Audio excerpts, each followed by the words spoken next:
সকল জায়গায় বিজেপি সরকার রয়েছে। তো যাই হোক, আমরা এটা বলেছিলাম এবং যে কোনো আইনি কালা কানুন বড় লোকদের কথা বলা হলে সেটা সাধারণভাবে আপাতত জনসাধারণ সহজেই এক বাক্যে প্রত্যাখ্যান করবে। যদি দেশপ্রেম, গরিব মানুষের উপকার হবে, সাধারণ মানুষের উপকার হবে, এই বড় বড় ভুলই যদি আওড়ানো যায়।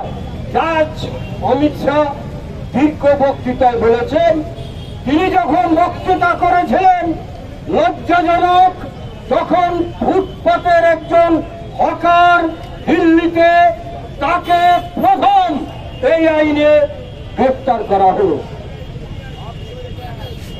এই আইন এমনই, এর আগের ইউপি আইন